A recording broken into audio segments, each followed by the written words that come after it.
Saya Falmariska Nurfadila, nomor absen 17. Di sini saya akan mempresentasikan tentang hasil diskusi kelompok kami tentang visi dan misi. Visi yang pertama, menjadikan usaha dadar gulung sebagai usaha kecil menengah yang diminati masyarakat serta agar mendapatkan keuntungan yang maksimal. Misi pertama, proses produksi yang higienis baik dari tempat, alat, dan bahan-bahan yang digunakan. Kedua, menerapkan pelayanan prima atau sikap yang sopan dan ramah, pelayanan yang cepat dan baik. Ketiga, menjaga cita rasa makanan. Yang keempat, dengan rasa yang khas dan harga yang terjangkau diharapkan memuaskan konsumen. Terima kasih. Assalamualaikum warahmatullahi wabarakatuh. Saya Delia Zahra, nomor absen 11. Di sini saya akan mempresentasikan hasil diskusi kelompok kami tentang proposal peluang usaha pada bagian deskripsi usaha. Kue dadar gulung adalah kue tradisional yang namanya sudah tidak asing lagi. Kue dadar gulung sendiri dibuat dari tepung beras dan pandan yang digulung sehingga membentuk lembaran tipis berwarna hijau.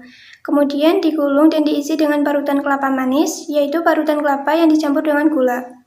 Menurut jenis kue modern, dadar gulung sendiri termasuk dalam kategori pancake sehingga dapat diartikan sebagai roll pancake. Kita dapat dengan mudah menemukan kue basah ini di pasaran. Kue basah ini memiliki cita rasa yang sangat enak dan pada umumnya berwarna hijau. Terdapat aneka kreasi dalam cara membuat dadar gulung ini. Variasi yang paling familiar bagi masyarakat kita adalah dadar gulung dengan khas olahan parutan kelapa atau unti sebagai isinya. Dadar gulung dengan isi kelapa ini memiliki tekstur yang halus dan lembut, sedangkan untuk isinya tentu saja memiliki rasa yang manis.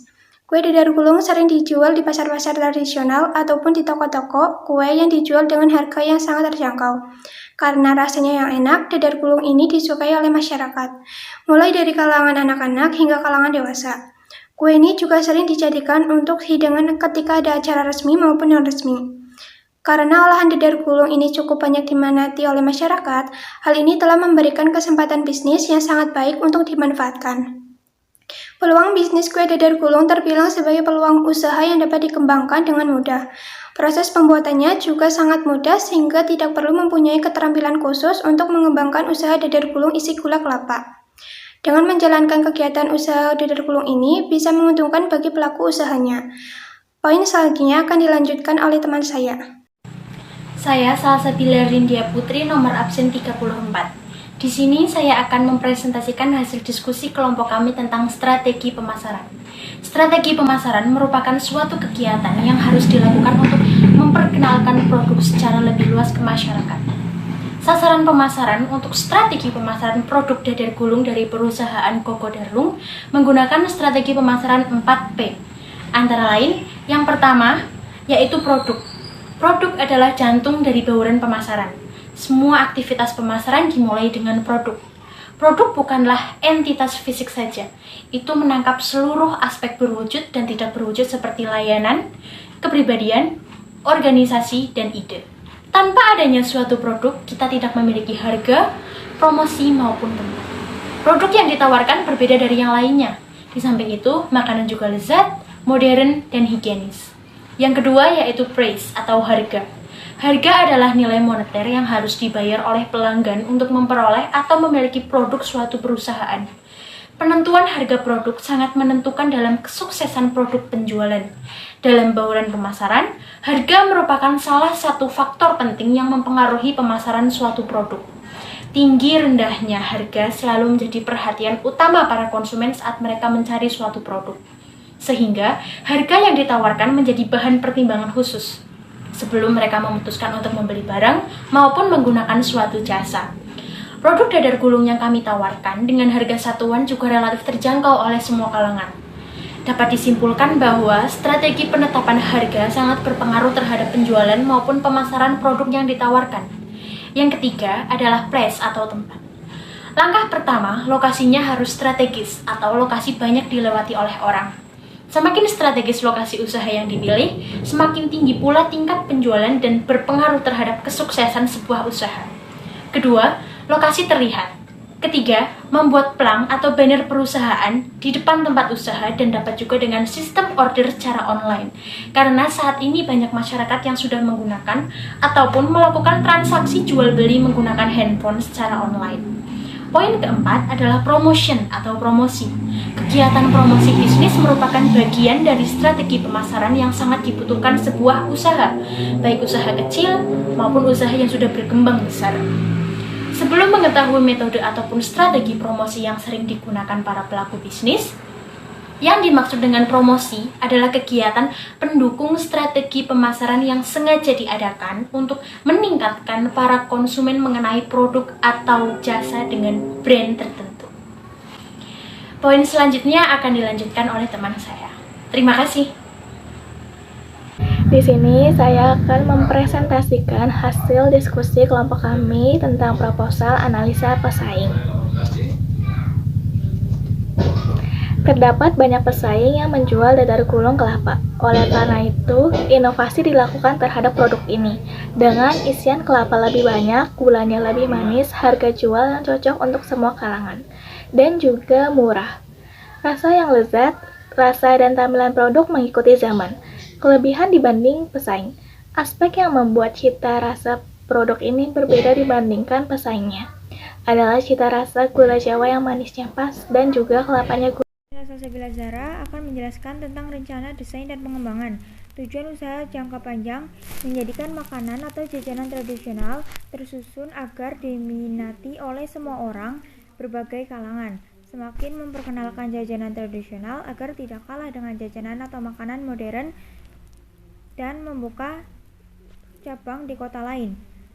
Lalu strateginya melakukan promosi secara online maupun offline untuk memperkenalkan produk tersebut kepada konsumen. Promosi via online bisa dilakukan melalui sosial media yang ada. Sementara itu, promosi secara offline dilakukan dengan pemasangan spanduk dengan gambar yang menarik atau menyebar brosur. Dan evaluasi risiko, yaitu jajanan tradisional ini hanya bertahan kurang lebih 2 hari. Sekian penjelasan dari saya, terima kasih. Hai, saya Bunga Kiara Dewi Warmi, nomor absen 4. Di sini, saya akan mempresentasikan hasil kerja kelompok kami mengenai rencana operasional dan manajemen. Rencana operasional atau pendistribusian kue dadar gulung kepada para pelanggan menggunakan outlet atau toko. Strategi manajemen perlu dipikirkan secara matang, karena agar kedepannya nanti tidak merugikan salah satu pihak. Meskipun kegagalan merupakan satu langkah menuju kesuksesan, tetapi berusaha sebaik mungkin bukanlah suatu hal yang salah.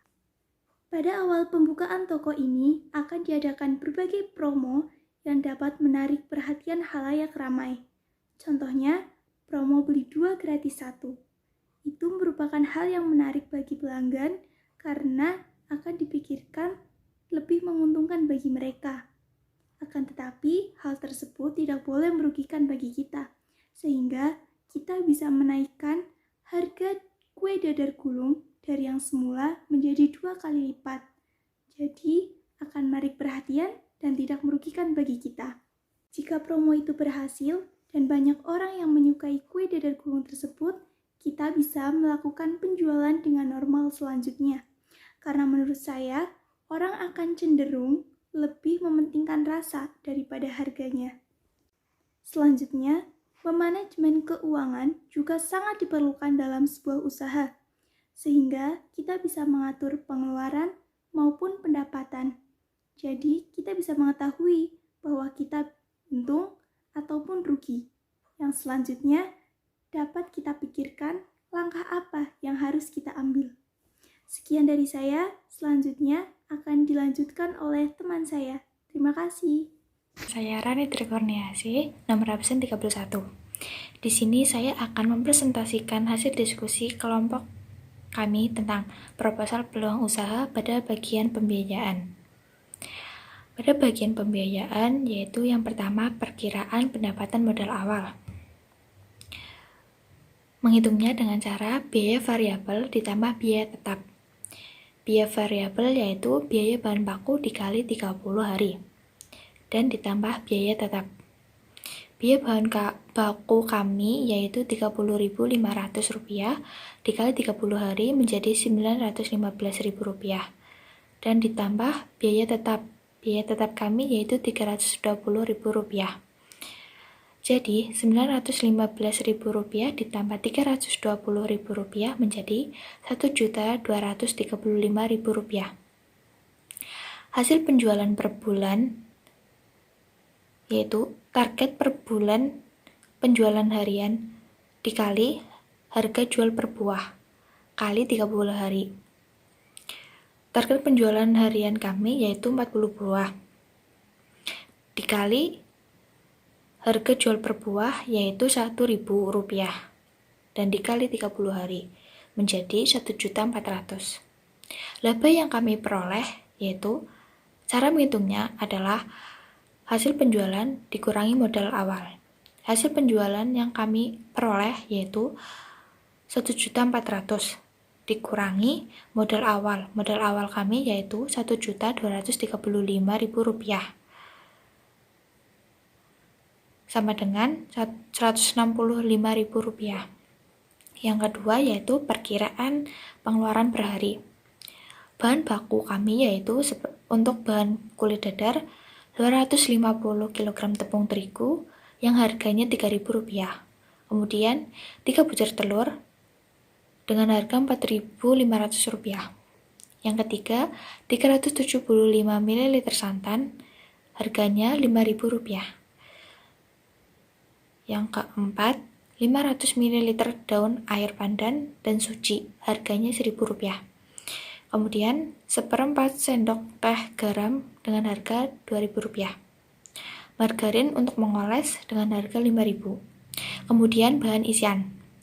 Bahan isiannya yaitu seperti 1 buah kelapa muda parut memanjang, harganya Rp7.000. Yang kedua, 150 gram gula jawa dengan harga Rp3.500. Peralatan yang kami gunakan seperti teflon atau wajan yaitu Rp35.000, kompor Rp165.000, saringan santan Rp5.000, wadah plastik Rp15.000. Wadah plastik yang kita gunakan yaitu 3. Kemudian pisau Rp10.000, gelas. Gelas yang kita gunakan adalah 2 gelas yang harganya Rp10.000. Spanduk berharga Rp45.000. Total dari semuanya adalah Rp285.000. Yang ketiga yaitu sumber modal dan penggunaan.